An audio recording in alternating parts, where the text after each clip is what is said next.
Everybody, welcome to the August 2026 meeting of the Greater Pine Island Civic Association.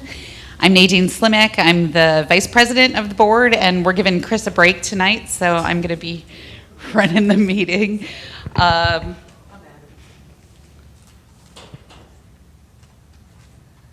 So our agenda includes our opening remarks, which is this. Our guest speaker tonight is Sue DeHode. She's a GPICA board member, and she's also a member of the Calusa Waterkeeper Board and a volunteer ranger. So she's going to give us an overview of water quality issues on the island and talk about what the Waterkeeper does. We also have got the Treasurer's Report, Development Zoning Committee updates, some other Civic Association and community updates, and that'll be our wrap. So just a reminder, restrooms are out that door if you need them. Please mute your phones, take conversations outside, and please be civil during any comments and questions. And I'm going to hand it over to Sue. Thank you, Nadine. So as Nadine said, I'm a board member here, but also very involved in Calusa Waterkeeper. And I just wanted to introduce a couple of folks from Calusa Waterkeeper. Jennifer Walker is our program director and also fundraising manager. And she has a table set up front, so if you're interested in anything to do with Calusa Waterkeeper, you can come up after the meeting and take a look. We have events going on in August and September and October. We have some training coming up. And also we're looking for anybody who wants to become a member, so there's lots of good information up here. And then at the back table, another board member here for GPICA, Kathy Chumley, is a recent Waterkeeper Ranger, so I'll introduce her as well. And I'm the Ranger leader for Pine Island and Matlacha, so we have about a dozen folks who are pretty active in our Ranger zone, and we'll get into that a little bit more in the presentation. So you can see on the slide, the top is our logo, Calusa Waterkeeper logo, and then the lower one is the Waterkeeper Alliance. So we are a member of a larger organization. And so what is the Calusa Waterkeeper organization? I'm going to talk a little bit about what Calusa Waterkeeper is before I get into any details about water quality here. So who we are, we're a nonprofit organization dedicated to the protection of the Caloosahatchee River watershed, and that includes all those places that are listed there. So and there's a map coming up a little later, but we really have responsibility, or our Waterkeeper has responsibility for everything from the Lake Okeechobee in the center of the state all the way down to the estuary and out to Matlacha Pass and Pine Island Sound and Estero Bay. And we actually have a person who is the Waterkeeper. We're actually looking for someone right now. We're hiring a new Waterkeeper. John Casani, who you may have heard of, was our initial Waterkeeper. But we've moved on, and we're in the process of having a new person. Typically, he or she would be giving this presentation. Our history, we began in 1995 as Calusa Riverkeeper, or River Watch, and we joined the Alliance in 2015, the larger group, and we adopted the name Calusa Waterkeeper in 2016.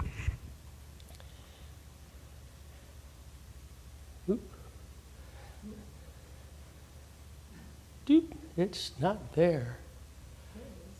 Okay, well that's interesting. Well, I will speak to that previous slide. It's really talking about our mission, vision, and strategy. So our mission is to protect and restore the Caloosahatchee River from Lake O to the estuary. Our vision is a future where the water is clean and we can, did that move by itself? Oh, okay. Anyway, and so where the water is clean, and our strategy is really to involve the community. So we do a lot of community outreach. We do talks like this. We engage politicians and policymakers and try to affect policy for better environmental quality with respect to our water. So I'm going to go back, forward. Okay, so this is our logo, as you saw on the first slide. This is a small tooth sawfish, and small tooth sawfish are endemic, or they live here in our area around the Caloosahatchee River and the estuary. They're critically endangered, so they had been protected by the Endangered Species Act up until about a month ago, when habitat loss was taken off of the conditions from which a species would be considered endangered. So they're protected still, but their critical protections in our area are protecting their habitat. So they have their pups or their babies, they're live born. A sawfish is a type of ray, and they're live born. They're probably about 3 feet long when they're born, and they have that characteristic snout with the teeth on it.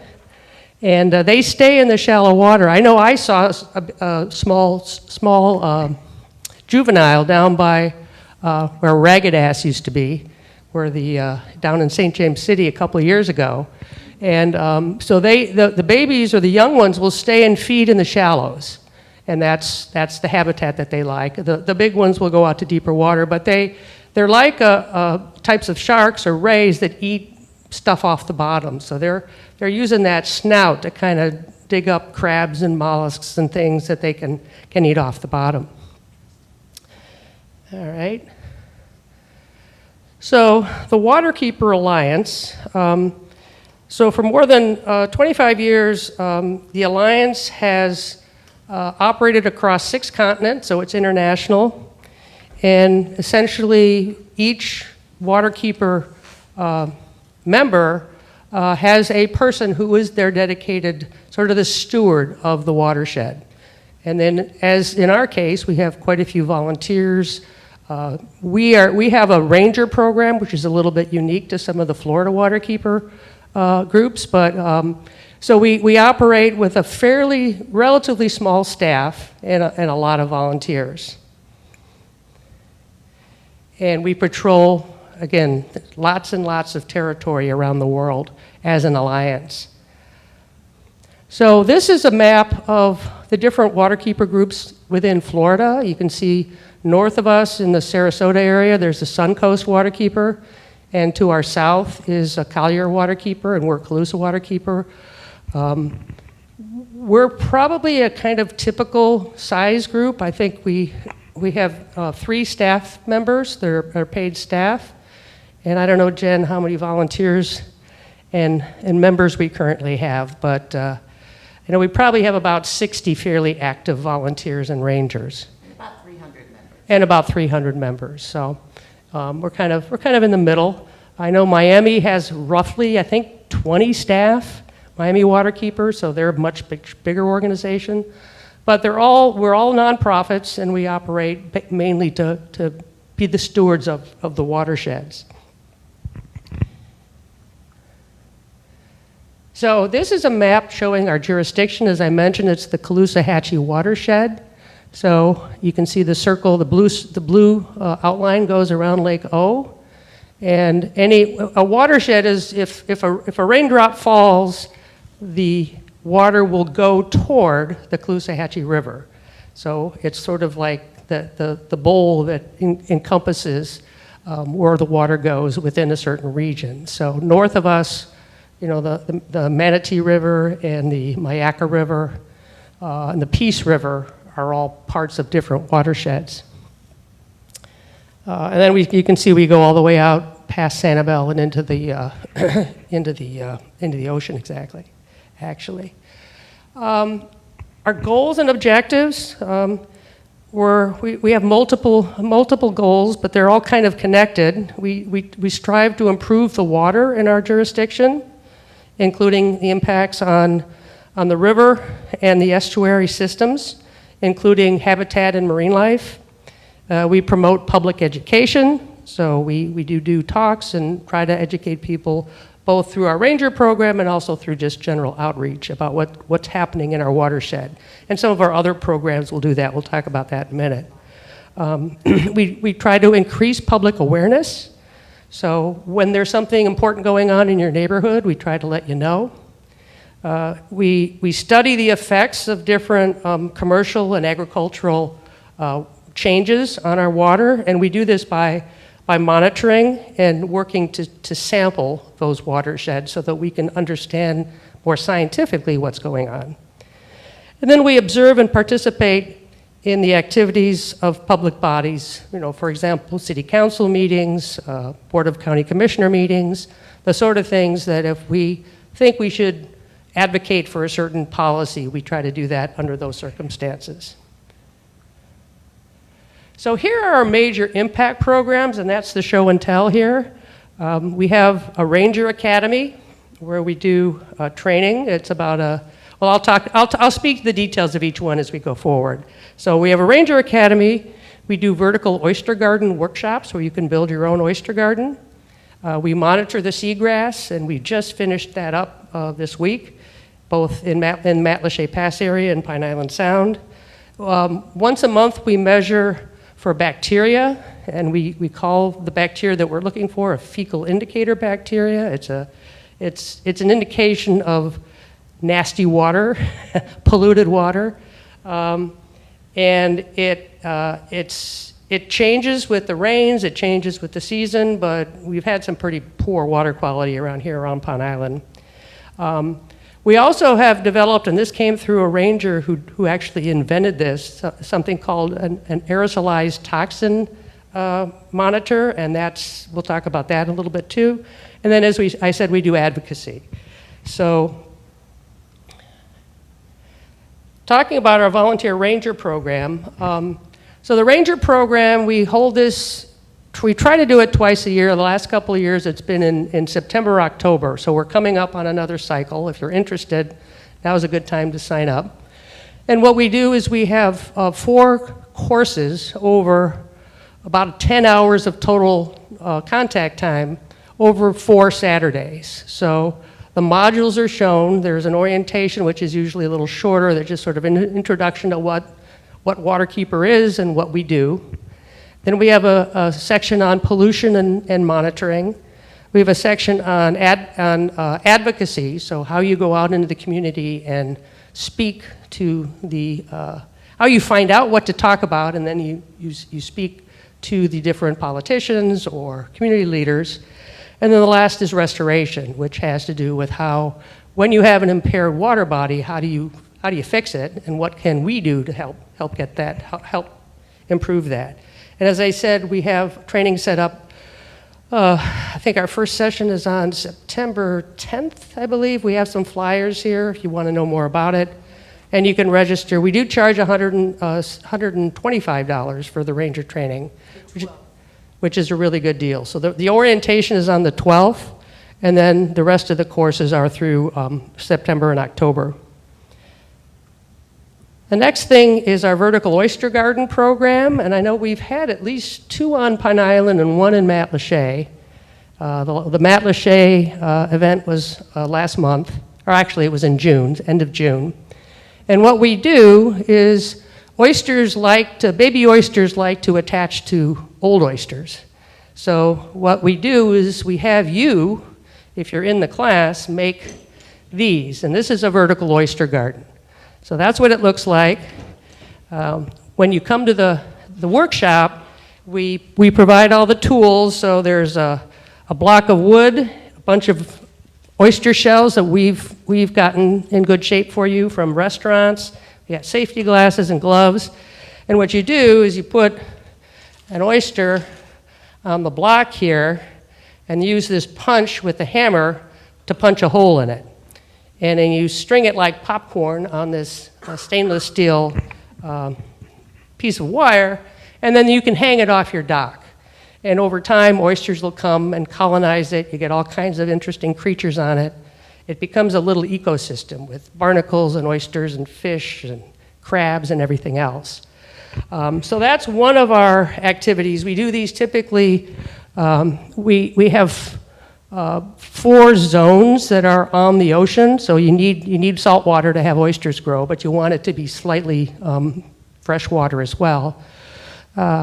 So we typically do one per quarter in each of the zones. So we do Cape Coral, Pine Island, Matlacha, and then Estero, and then we have one extra one. So I think we're going to do another one in Matlacha in February. So if you're interested, keep your eyes out for that. Yep. Yeah, so the oysters are filter feeders. So an oyster can filter 50 gallons of water in one day, a mature oyster. And so value is that you put and we have native oysters out here, or we used to. we have them in some of the places where the water isn't too polluted, but they filter the water, they clean the water, so they're eating the little particles in the water, that's their food.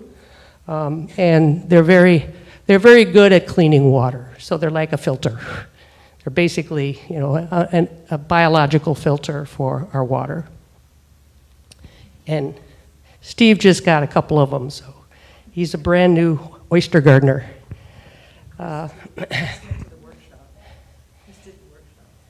And Chris did too, that's right. Chris was at the workshop. Another program we have is called Eyes on Seagrass, where we go out in April and July for about 2 weeks out into Estero Bay, San Carlos Pass, Matlacha Pass, and Pine Island Sound. And what we're doing is we're looking at the health of the seagrass. So we have a bunch of tools. The main one, what we do first is we put this rope out. It's a green line that is about, it's 50 meters long. And we've identified 30 sites that are our seagrass sites, and we have a ranger in our zone his name is Neri, who leads that program. And we have boats and crews. Typically, we need one boat captain and 2 additional folks as crew. You put that line out in the water, you stretch it out, and on every 10 meters, there's a loop. And the loop is the station. So once that's all set up, you go out with this, which is your transect, and you set it down on the seagrass next to the loop, and then we are looking for things like what percentage of that area is covered by seagrass. And then once we know that, what types of seagrass are in that square? So we have typically 3 types. We have turtle grass, shoal grass, and manatee grass in our area. And then we also look at what we call macroalgae. So it's the big algae that you can see, and it kind of looks like a plant that floats around in the water, and it can cover the seagrass and shade it from light. So we measure that, and we also measure what the little critters crusty critters that are living on the seagrass. We measure the bottom type. Is it sandy? Is it mucky? What is it? And a few other things related to the water quality and the depth. And so that is something that we've just wrapped up our summer season. You hop in the water. You're usually in water that's probably no more than this deep. And you need a mask and a snorkel and usually a weight belt. Some of us need a weight belt to get down, because the other thing that we do with that square is we measure the length of 3 blades of each species. So you go down and you have to get down to the bottom and read that ruler down there. And that's really where you do the diving. But it's fun. I was out 3 times in the last 2 weeks. And summertime, the water's really warm. One thing I've noticed is the seagrass is actually looking better than it has in a few years, at least the ones I've been to. And there's not as much macroalgae, which you can attribute it to multiple things, but at least right now things are looking a little bit better. Let's see. And then this program is really a joint venture between University of Florida Extension Service, which is run out of Charlotte County, and us at Calusa Waterkeepers. So we actually work with a few kayak groups and other groups that aren't part of Waterkeeper, but also help us monitor certain stations for the seagrass. All right. Then we have air and water monitoring. So for the water, we're looking for fecal indicator bacteria, which is bacteria that are in the gut of animals and are indicator of pollution. And then we're also use this ATOM unit, which is right here, which is an aerosolized toxin monitoring system. And I think we'll be able to talk. So we call it FIB. FIB sampling is done the third Saturday of the month. We typically go out with, we got brand new kits. So this is our sampling pole, and it extends out about 30 feet. So you can reach down, if you're sampling from a bridge, you can reach down from the bridge. We put a sterile bottle in here and mark it with a date and a time and some other information for each site. You peel off that plastic thing and that, open the top, dip your sample, and then we keep it on ice and take it to our own lab, which is at the Calusa Nature Center out off of Colonial and I-75. And we have volunteers who actually run the analysis to measure out the concentration of indicator bacteria. And that map there we publish on our website and we publish on our Facebook page. And we have a color-coded system, so green is good, yellow is marginal, red is bad, and purple is horrible. And what we're using as a reference is the amount of bacteria that would be used to close a beach. So the Department of Health measures bacteria counts for all our beaches in Lee County, and actually throughout the state, I believe. But they don't care about kayak launches. They don't look at kayak launches. They don't look at boat launches. They don't look at public parks. So Calusa Waterkeeper has pretty much picked up that slack. And we typically, here on Pine Island, we sample at Jug Creek at the kayak launch, Pineland at the kayak launch. We sample at the Flamingo Bay boat launch, and then at Tropical Point Park, as well as the Matlacha Park kayak launch. So we get that data, we make it available to the public, and as I said last month, every place on Pine Island and Matlacha was in the purple zone and super high values.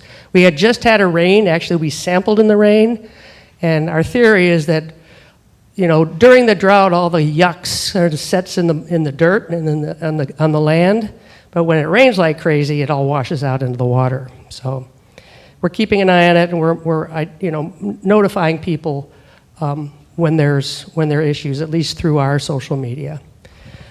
This is another unit that we have. This is actually designed to sample the air, and it's not running now. This typically would be attached to a vacuum pump, and what it does is it pulls air from the outside through this tube, and it pulls it through this water, and what happens is the toxins that are in the air are dissolved in the water. And then we send that water sample to an outside lab, and they look for certain toxins like the blue-green algae toxin, microcystin, and there's some other ones. We had a talk a couple months ago, a quarterly meeting, where Dr. Davis from the University of Miami talked about his research and finding that these algal toxins are related to degenerative brain diseases like ALS and Alzheimer's. So this is very new science. Matter of fact, in cooperation with another organization, Calusa Waterkeeper just had a paper published in July in the journal Toxins that uses this system and talks about what we found. And we're at this point we have I think 6 or 7 of these units. We're looking for some funding to continue with more sampling because the assay or the lab work is really expensive for this. But it's really cutting edge work, and it's really helping us understand the effect of an algae bloom beyond just being out on the boat or in the water. It's what you're breathing. All right. And advocacy, as I mentioned, it's going to meetings, it's talking with our government agencies, our local government. We've had bacteria impairments in a couple places in Fort Myers. Billy's Creek and Manuel's Branch are two little creeks that are just loaded with fecal indicator bacteria. And we've done a lot of sampling and finally have convinced the city of Fort Myers to take some action on Manuel's Branch. They also got some funding, which helped. So we're kind of doing a joint venture with the city of Fort Myers and Calusa Waterkeeper to try to improve the quality of the water at Manuel's Branch and their park. We look at rezoning. I know 2020 land is potentially a big deal. Redfish Point, which is out in the southern part of Cape Coral.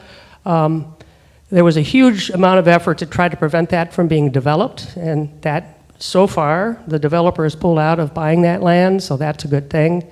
And Calusa Waterkeeper and other people associated with the Waterkeeper have helped with that. And again, we're trying to protect sawfish habitat. We're working on keeping an eye on what's going on out here with Seven Islands. And the attempt to make a cut through to Batlachey Pass through the mangroves. There's all kinds of activity that we're trying to just understand what's happening and slow down that development if we think it's going to affect the sea life around the area. So we just turned 30 last year as a Waterkeeper organization. There are lots of things that we've accomplished. I won't go into all the details, but if you want to become a member, you can do so. We have 4 different levels of membership and a student membership. You can go to, and I know somebody's taking a picture here, but I'll go to, we have a QR code for membership and for donations. We're all totally self-funded. We did get some grants to buy some of these things or partnerships with other organizations, oops, wrong button. You can do it. Those QR codes will take you to our website and to our donor page, so you can become a member, or you can make a donation. As I said, up in this table here, Jen has all kinds of information about what's going on in our, we have a Taps Flow event where we have a local brewery that's donating a certain percentage of their gross to Calusa Waterkeeper. I think they've made a brew for us. It's next weekend, I believe, right? Next Saturday, yeah, out at Taps. It's at the Swamp Cat Brewing in Fort Myers. We just finished a charity or an event which included a donation from the Mighty Muscles baseball team, and Jennifer was out there. I think you threw out the first pitch, right? I did. Okay, so so we're always trying to engage the community and have kind of fun things to do as well. And I think that is about it. Anybody have any questions? If you do, I have a question, Sue. Yeah. The aerosolized toxin measurement. Am I mic'd, Deb? Yeah. Okay. Yeah, I can. Is it just measuring blue-green algae and toxins, or does it do red tide? Blue-greens are typically fresh water, so I'm just wondering, is it fresh? Yeah. So we have used this in different locations. The way it works is once you have your sample, and the novel part of this is the development of the collection method. Once you have your sample, you can test it for anything. So one of the things that we're talking about within our organization is there's some small molecules. They're smaller than the big toxin is chemistry-wise. It looks big. But there's some small molecules called BMAA, and that has been very tightly tied to these neurodegenerative diseases. And so that is a type of test that we could do, but it's a different test from the toxin test. And I think we did a sample in March. I think it was along the river near Alva or in that area where there was an algae bloom. And we sent it out for multiple different toxins. So each one costs more money. So we just have to, triage what we do based on how much funding we have. We really need to get a grant for this project so that we can do a full-scale regional study. But yeah, we can test for other things. Yeah, yeah. Anything else? Can you come up to the mic so that the Facebook people can hear you? Thanks.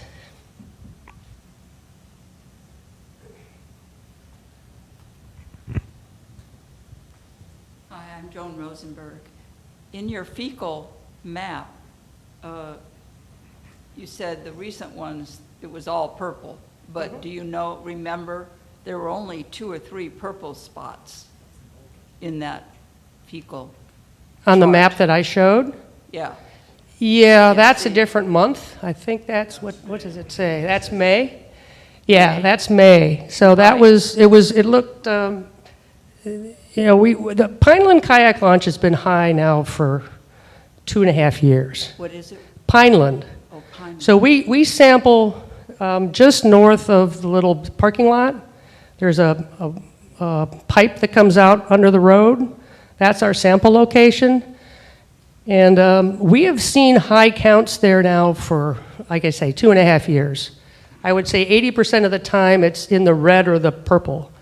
One thing that Kathy and I did, just as concerned citizens, is we went out and took some more samples a couple days later from the kayak launch all the way back up to Sweeney's Pond, if you know the Sweeney's, right?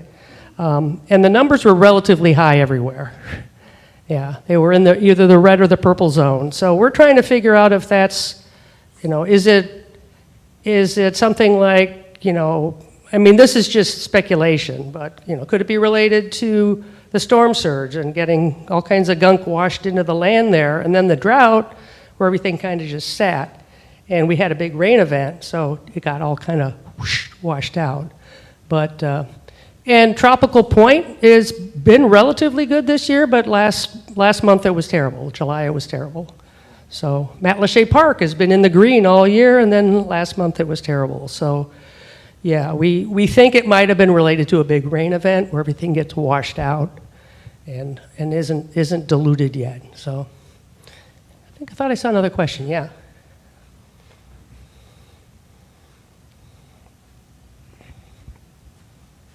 Hey, have y'all tried or considered ranger academies that aren't on Saturdays? Yeah, we did. We did in the we tried in the February March time frame. We tried a Friday later in the day, and we didn't get enough people. We did that 2 years in a row. So unfortunately, yeah, we try to accommodate. We try to accommodate people that work. We try to accommodate people that are in school. We try to accommodate, but yeah. Unfortunately, Saturdays seem to be the best overall time. So, yeah. All right. Well, thank you, everybody. I think Steve, you have something you want to ask? Here.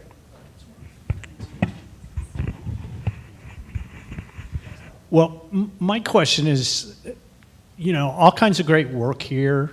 Talk to us a little bit about the traction that you sort of get working with other organizations, whether it's Florida Department of Environmental Protection or at the state level. I know this is sort of the underbelly of the whole thing, but I think it's important that everybody sort of understands.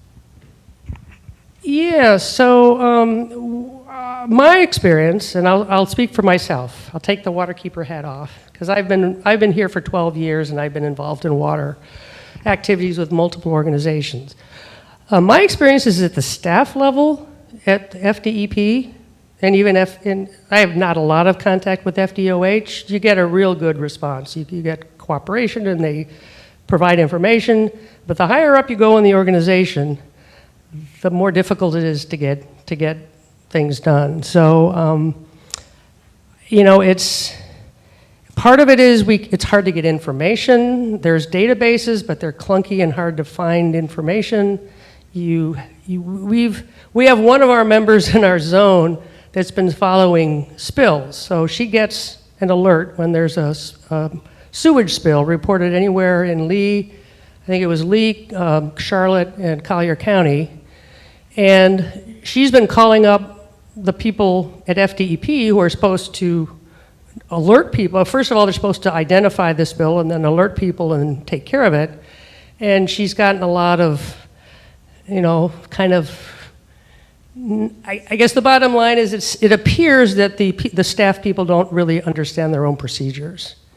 So there's some reporting deadlines, there's some time frames, and that, they're trying to do their job. It's not like, but they just don't know exactly what they're supposed to be doing. And so she's telling them, well, this is how you're supposed to, you have 24 hours to report it. And you need to inform the public. There was one big sewage spill out on Boca Grande a couple of summers ago. It took them a month to report it. It was like a 500,000 gallons, like the one that was up in LaBelle this recently. The LaBelle spill, it took the LaBelle waste treatment plant 3 days to find it, and then I think that the reporting was fairly timely. But then there's sampling that's supposed to happen afterwards to make sure that the public knows what's going on. You can't get that information anywhere. It's really hard to find certain things. Now, part of it is you just have to know their system, and their system is opaque. But so yeah, I think, like I said, my experience at the staff level, everybody's really trying hard. But the policies, the statewide policies are often, I think, they're opaque and not always accidentally. Yeah, unfortunately. So, I mean, and I guess the other thing, I mentioned that we're finally getting traction with the city of Fort Myers on the fecal indicator bacteria.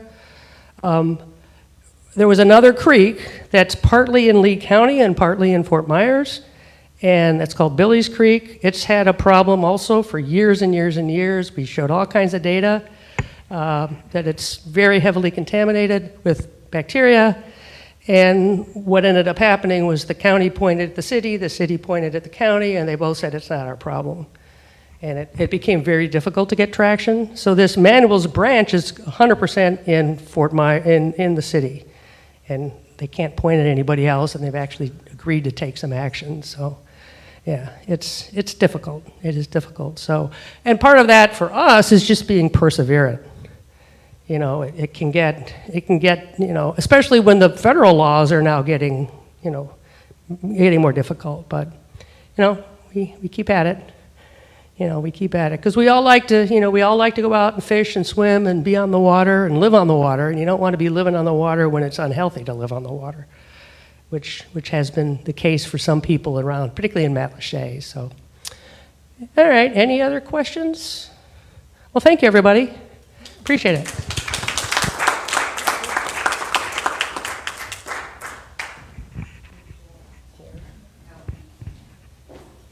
Who is next?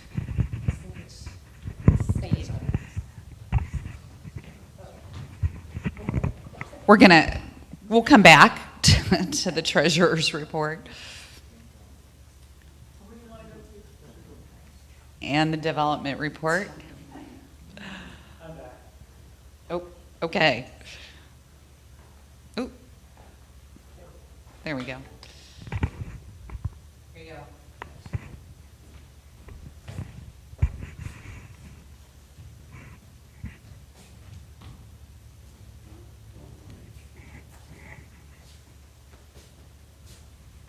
Deb, can you see me from here?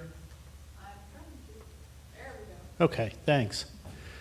So this is the financials for the month, or actually for the month of July 31st, 2026, so just a couple of days ago.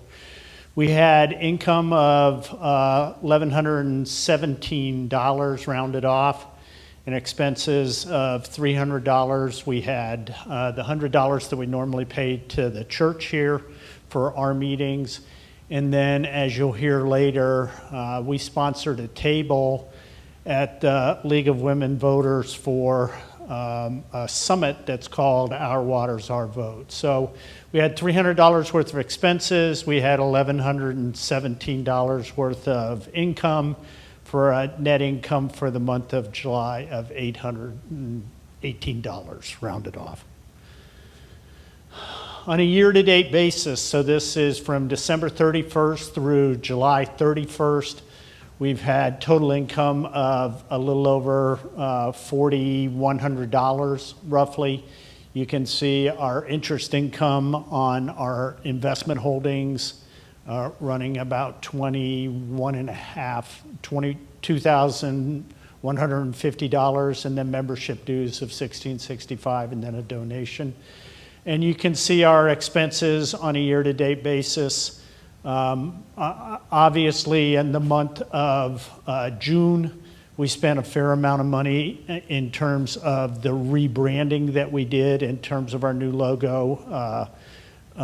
Nadine will talk about that a little bit. And we spent money around Mango Mania that happened July 11th, thanks, yeah, that we participated in. So we have total expenses of $4,380, so a net income loss of $251 so far year to date through the end of July.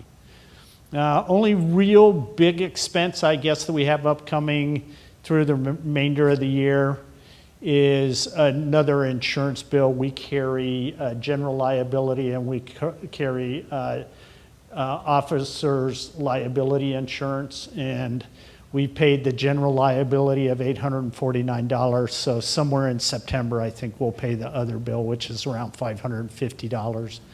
And so I think, you know, that's getting close to most of the expenses that we'll see this year, other than obviously we pay $100 every month for this facility. So, and then our ending balances, we've got accounts at Truist Bank, we've got accounts at First Horizon.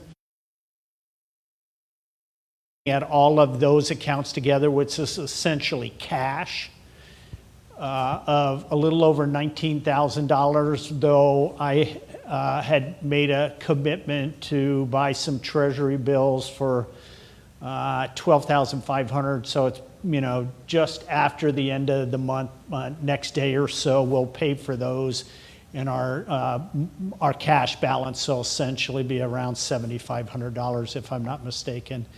And you can see, you know, for you all that have been here, I've been working long and hard to try and get our investments kind of spaced out so that we've got money coming due every month that allows us to take our cash balance and really draw it down and have that money earning sort of the maximum possible rate considering safety. And as you can see here, when you look at it, you know, we've got maturities in August, so we've got some coming up this month. We've got September, October, November, December, January. I think what I just bought fills in February, if I'm not mistaken. Then we've got March. And so I'm trying to fill out the back end of this ladder of maturities so that ultimately we can take our balance down, and knowing that every month we're going to have money that's coming due. We don't, at least since I've been here the last 3 or 4 years, we've not really had a situation where we had to cough up money tomorrow.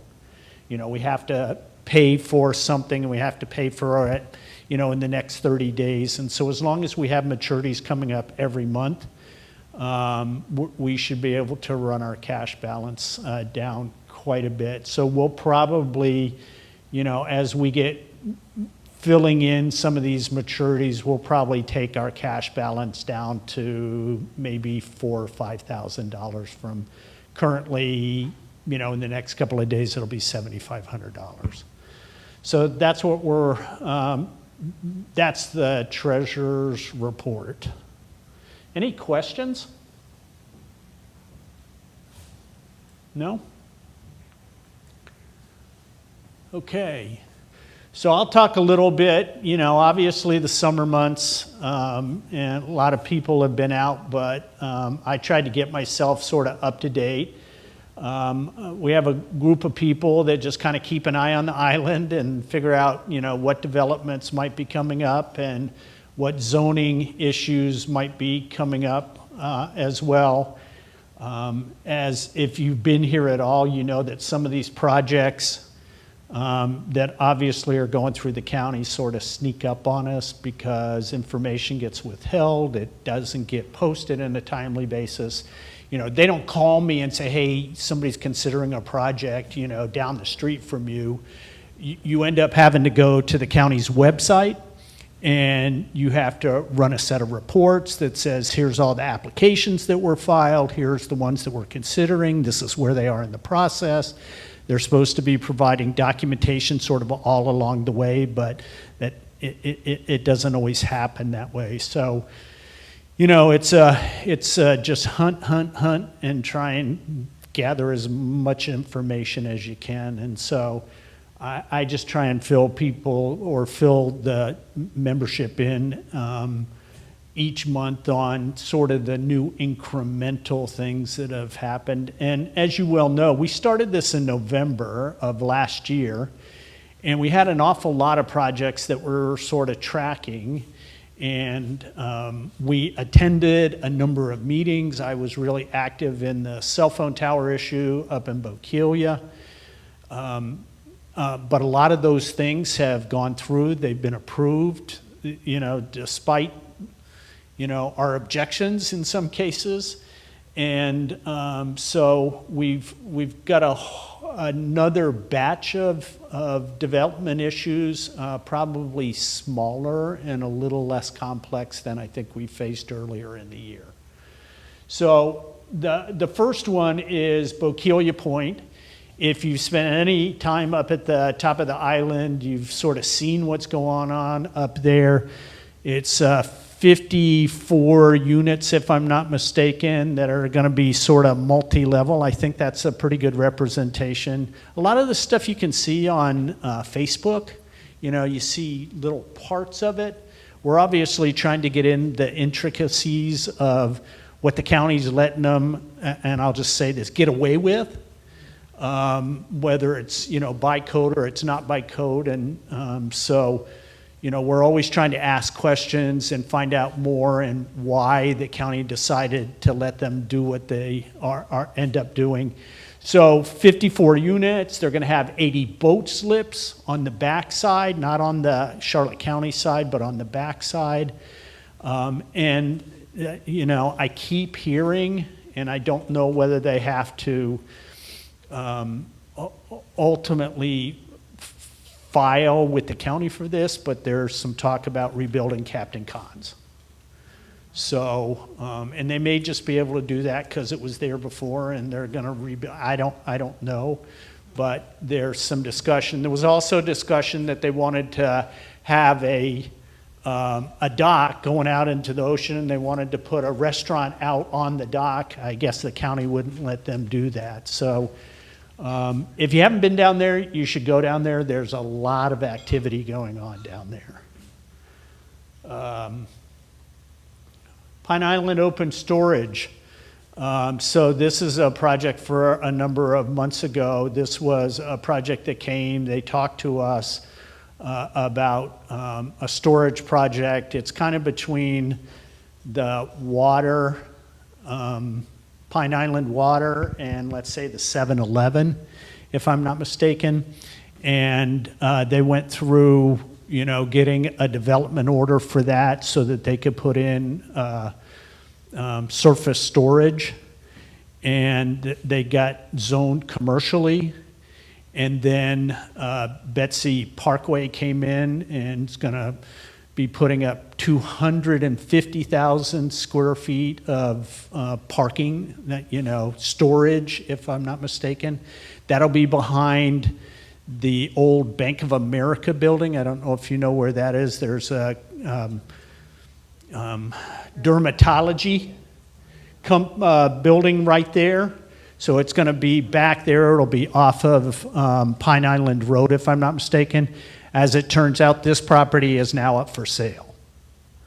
So because of, I guess, the volume of new storage that was coming in from the other one, the person that owned this property ultimately decided that they were going to put the property up for sale. Maybe because they couldn't compete, I don't know. But you know, it's interesting that they got the development order, they got it zoned commercially, and then all of a sudden it went up for sale. Atlas Lakes, nothing going on here. This is Winn-Dixie, this is CVS. This property right here is owned by the Terra Nova Development Company, and they have a development order to put, I think, 110 units back there. They've had that development order since 2022. Nothing's happened. But if you go to, I think, Terra Nova Development Corp., you can actually see that they're doing development projects kind of around the United States. They probably have 20 going on.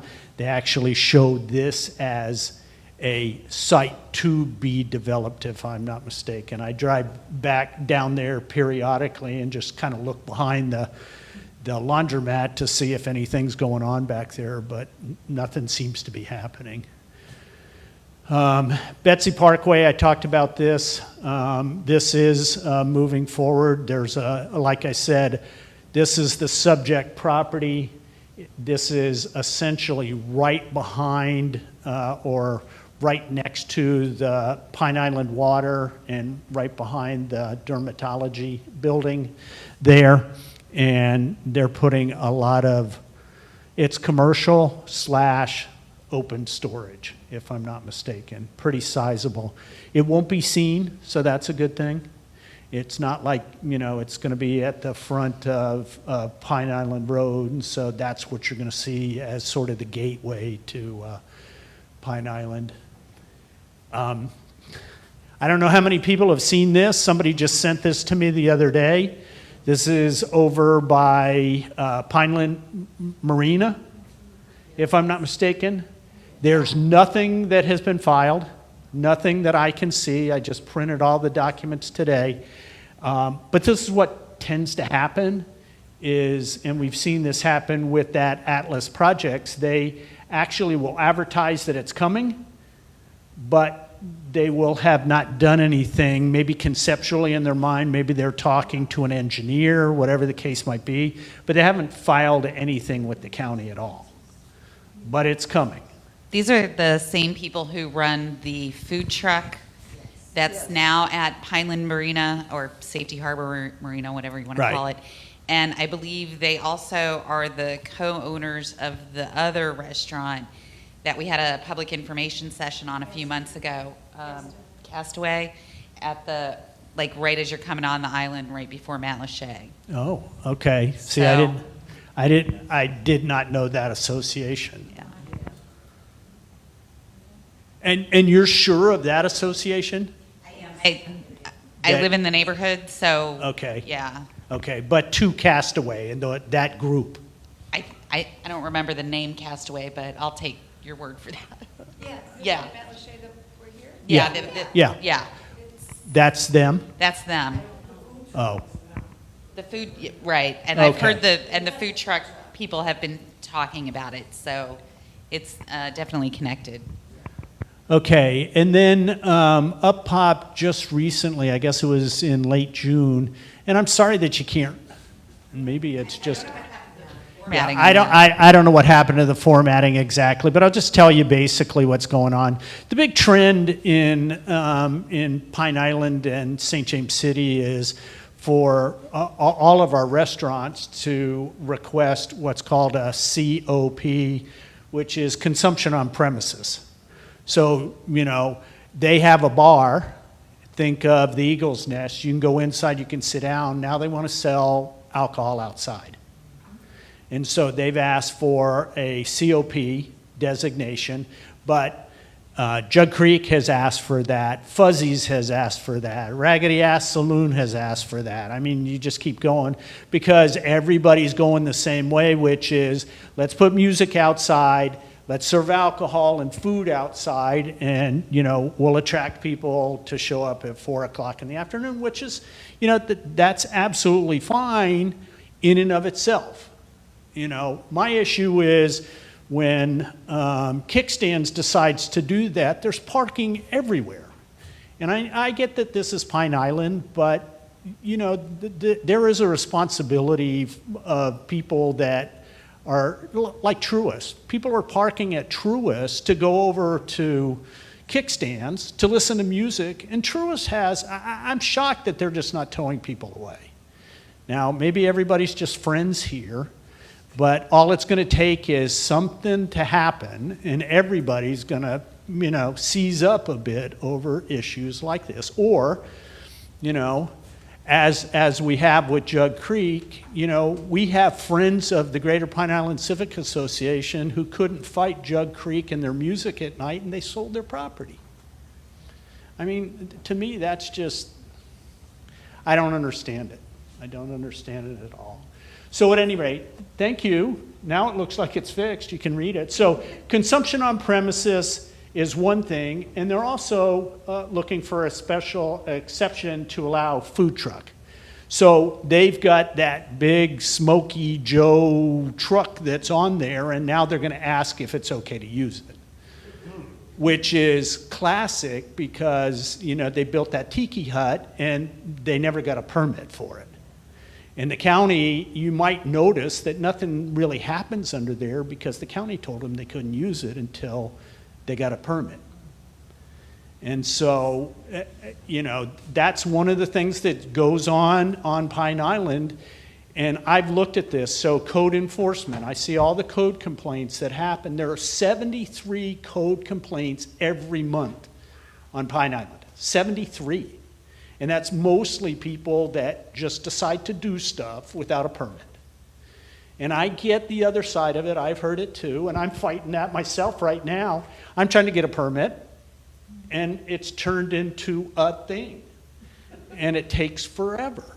And so I get both sides of it, but the reality is there is a process, and it needs to be followed, and people have just basically said, I'm not going to follow it, and then, a code violation gets kicked up, and it uses all the county's resources because that goes from a complaint to a violation to, in 6 months' time, there's a hearing examiner that has to sit in front and listen to, the arguments as to why they violated whatever the violation was. And I've sat through those. And then the county basically says, yeah, we're sorry. We understand you didn't realize that you were putting up siding and you were putting up an air conditioner and you were putting up a carport and you didn't think you had to put up a permit. Try and work on getting a permit and come back and see me in 6 months. And we'll talk again. So all the county resources that get tied up just because people don't do what the county requires them to do.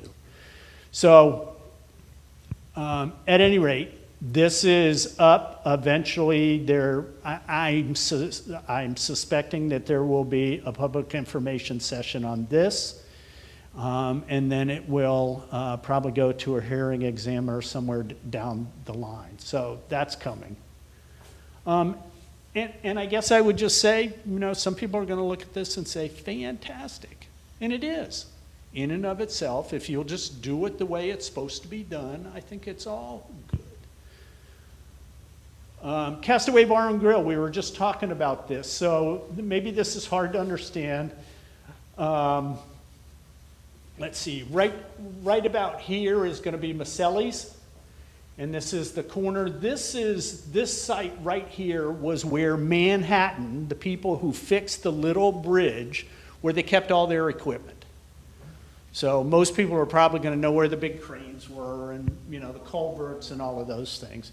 So they came and they chatted with us. They had a public information session, and they're, proceeding slowly to ultimately get the site zoned properly so that they can put up this Castaway Bar and Grill that's coming. I would also mention, though I don't have it on this, that what used to be the old fish, what was it called? The old fish? Fish house. Fish house has now been bought. We know that. And they've got grandiose plans in terms of what they're going to do there. Just all kinds of things. They somehow got a temporary Department of Environmental Protection permit, so they're actually got people putting docks and dredging out the canal behind it. They're going to offer gasoline, they're going to offer food, they're talking about tiny houses, they got a whole bunch of ideas that they're sort of working on. So the thing we should know is that, you know, sort of through the stretch of Matlacha, there's going to be two additional restaurants that are going to become active over the next, let's call it the next year. Hey, Steve? Yeah, and that's good, but, you know, as we all know, there's, you know, Matlacha has a parking problem. Just to add to that, Yes. D&D, which is Yes, now owned by Cape Coral, has a big project going with a restaurant. And I think a fair amount of I don't know if it's boat launches, but they've got a big project going too. So where D&D is owned now by Cape Coral, but they have a big restaurant complex planned for that spot.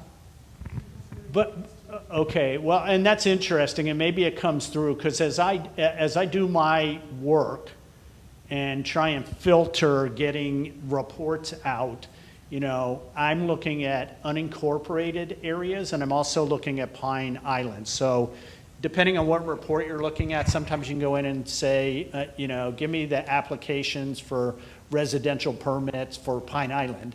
Other times, it's a report for development services, and all you get is unincorporated. Yeah, so I that's look- one where it's the It city- doesn't exist in the Lee County system. And I think it shouldn't. it's going through Cape Coral somehow. Well, it's Wouldn't they still be zoned by Lee County rules? yes, You'd yes. think, but I couldn't, I looked maybe 6 months ago, couldn't find a peep on it. I'm thinking that you might just have to look in the drop down. You might have to literally say Cape Coral, because you can't say Pine Island, and you can't say unincorporated, which are the only two that I actually look at. So I'll do, you know, see, this is how you find out this stuff. You talk to people, and you hear it, that kind of stuff. Jug Creek, and I don't know, up sort of by where I live in Bokeelia, they had an application in to add consumption on premises, and they did that whole application for about 3/4 of a year and figured out they couldn't do what the county wanted them to do. And so they pulled the application and they refiled an application to rezone the property. Just so you know, it's 1.2 acres.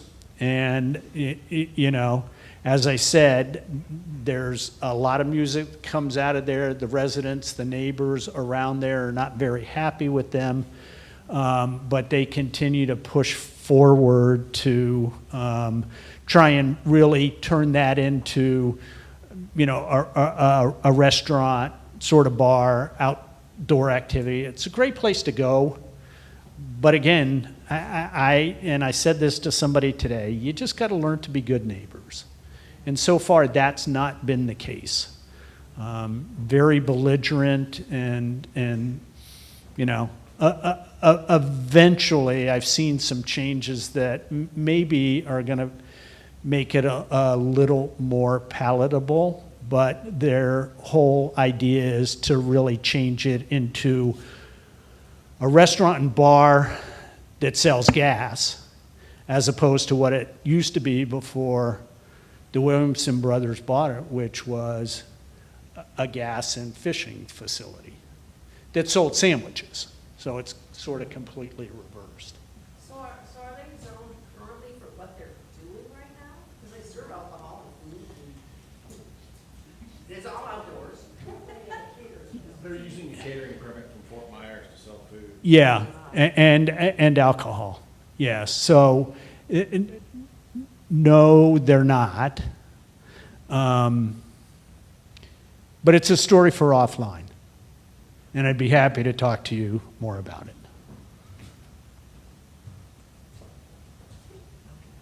And that's it. Give me back to Mike. You can have two. I want the pointer, actually. Thanks, Steve. Thank you, thank you. Thank you, Steve, and thanks for doing all that work on the development committee.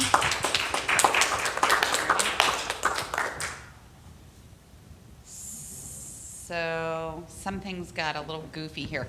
But I just wanted to share that we just went through a little bit of a branding process, and we've got a new logo. I hope you like our look.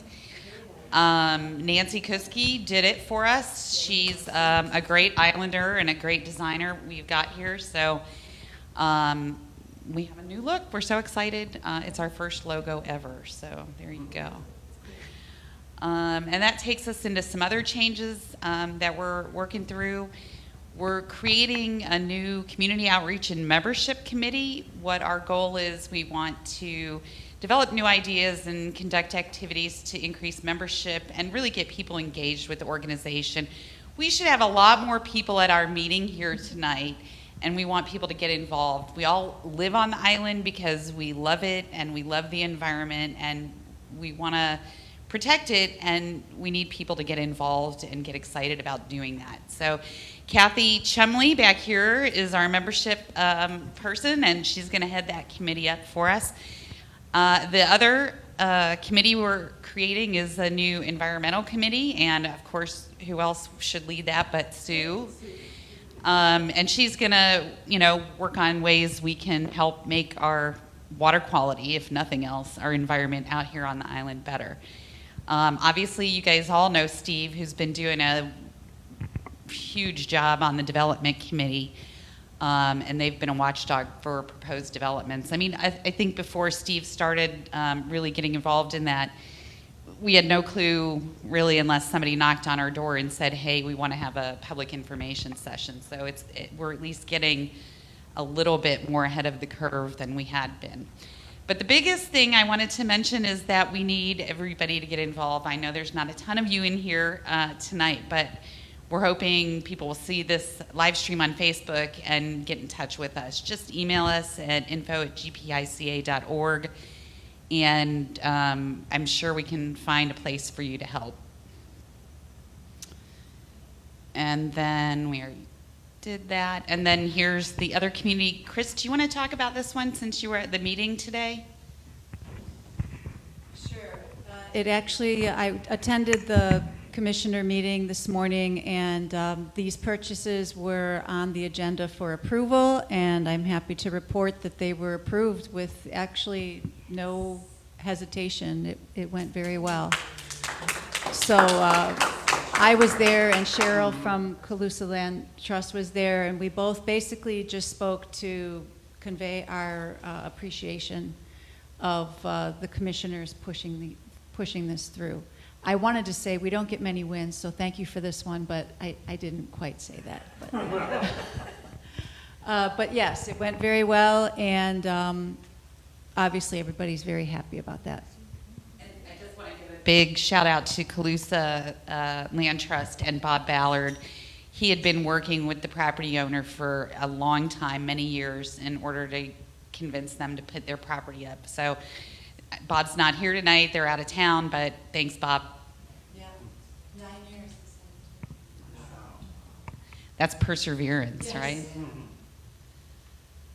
And then just a few more updates.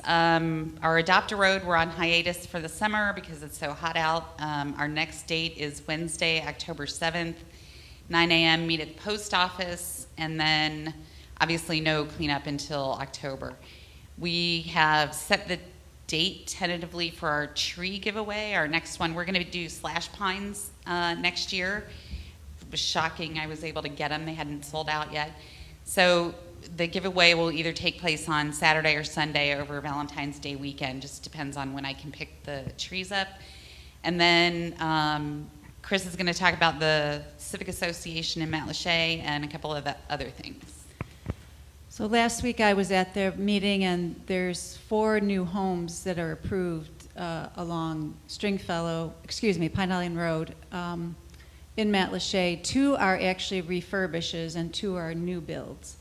And then that's it. That's what the historic board approved, and apparently from what they said, that's it now for I don't know how long, but it didn't sound like they were going to be entertaining any additional in the near future. I also wanted to mention, I don't know if anyone saw it, that right along, not far from Steve, where you were talking about the Castaway, there's a sign there that says, the venue, coming soon, the venue at Matlacha. And I looked it up, and it's like an event destination, so that's going to create even more traffic, and they're supposed to be opening September 5th. So they're advertising it as a I don't know, a unique date night destination event. Where exactly is it? You know where the old real estate, which is now a mover, The old Century 21 building. it's right, Buildings. the one set back. Okay. Oh, okay. There's a lot going on. Well, and that just gets back to the whole idea of nothing's been filed with the county. We're just going to put up the sign and, you know, they will come sort of routine. So, same thing, I guess. The other thing that I wanted to say to you that are here, and also everyone else that's listening, we work really hard to try and get people here to talk that add value. And we've got some really interesting people coming. So next month? Yeah. That's next. Okay. Don't get ahead on the slide. Well, but, okay, with that, just as sort of the big picture, we've got some people coming over the next couple of months that, you know, are really gonna present solid information to us. And from my standpoint, it's just hard to ask these people to come out if, you know, there's gonna be 10, 20, 30 people here. And so we just, I get that, but, you know, that's sort of our typical feel, I think, here. But the reality is we want these people to come out because they tell us things that are important, that are going on in the county, and it's just hard for them to come and, you know, talk to us, and then we ask them again to come in a year and a half, and they say, well, you know, there were only 15 people that showed up at the meeting, so I'm just not sure if it's worth my time. But we work really hard. We spend a lot of our meetings thinking about, you know, what's upcoming and what's important, and we want the right people here to inform you, and I think that's our biggest value add at this stage of the game. Okay, thank you. And then you may or may not have seen the path repair started in St. James City. So from what I've seen, that's going to continue through February of next year. They have a lot left to do. And I think they're doing a good job. They're trying to keep the traffic moving pretty good. So, but just be prepared for that.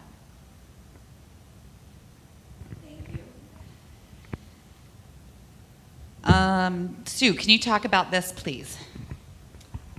Yeah, this is a program that's going to be, what's the date? 2019, September 19th.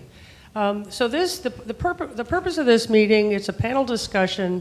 It'll be held at the Collaboratory in Fort Myers, and a friend of mine is organizing it.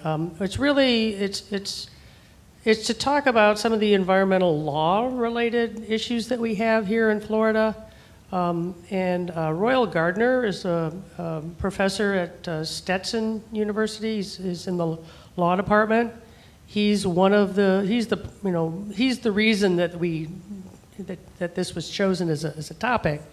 And then we're also going to have Gil Smart, who is with Our Water, Our Vote, and Matt DePaulis from SCCF. And they're really all going to be talking about, the author is talking about a change in the law due to a Supreme Court case that's redefined water or waterways in Florida, or actually in the country, but it affects us a lot because the definition of a waterway has been essentially modified to say it has to be constantly full of water.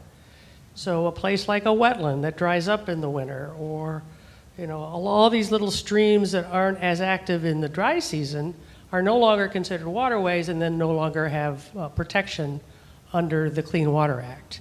So this discussion is to talk about, what the state of affairs is, what we can do, what the impacts are, and do we have any hope of maybe making this a little different. So it's an important topic, and the speakers are all very good speakers. So appreciate it if you could make it's free. You have to register, but it's a free event. And oh yes, and the Civic Association is sponsoring this as well. So.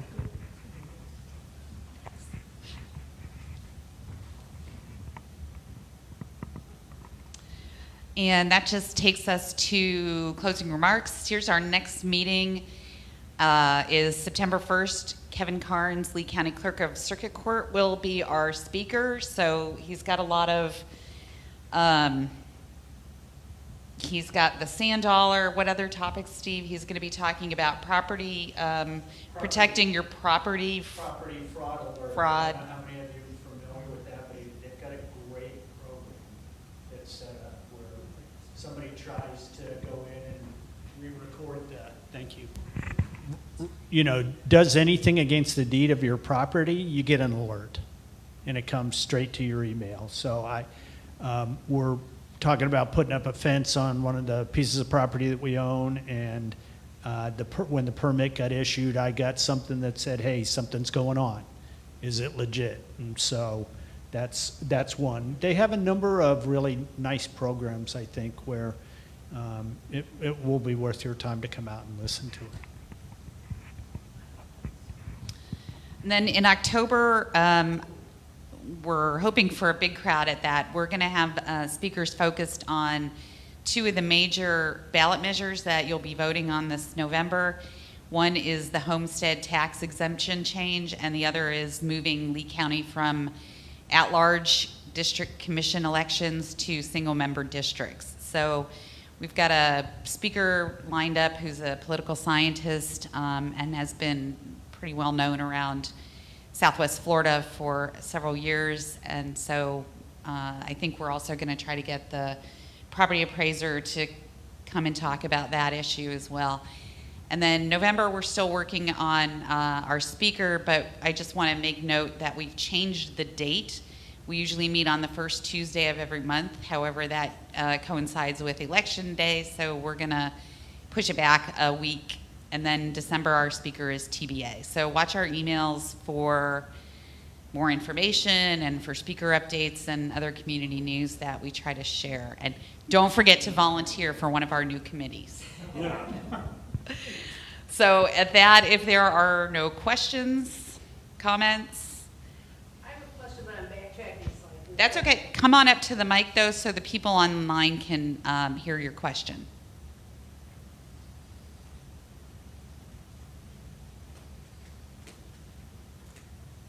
Is this working? It is. Okay. My question is going back to development. Any news on Alden Pines Golf Course?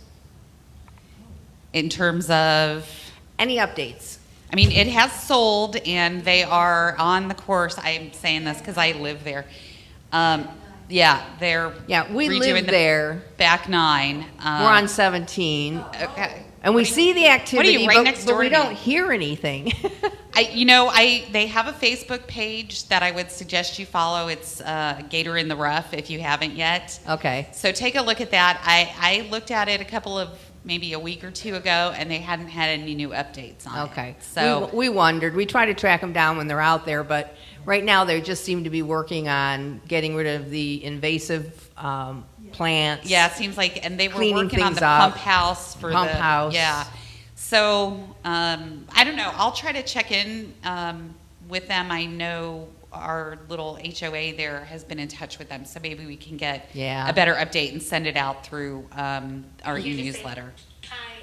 Yeah, because we were wondering about the clubhouse too. Yeah, there Yeah. hasn't been any movement on that. Yeah, because we'll need another restaurant in the neighborhood. Well, I keep saying they should lease it to somebody like the Phelan family. You know, they've got such a huge presence here on the island. How nice would that be? Yeah. Anyway, okay, that was my question. The other thing I would say is on Facebook, and this has maybe been a month and a half that I saw it, they were hoping to have 9 holes, the back 9 holes They're open by redoing it, so the front 9 is now Right. going to be the back 9. Or But they're hoping to have it ready by the end of the year. they had said at one point by this fall, Yeah, but I don't know. It keeps changing. Yeah, I mean, I would imagine as, any new project and development does, right? It's never going to be earlier than you expect. It's always going to be later. They're off their roof. Yeah. Okay, well, with that, I'll take a motion. Thank you, Sue. Thank you, Vicki, and we are adjourned. Thanks, everybody, for coming out tonight. Thank you.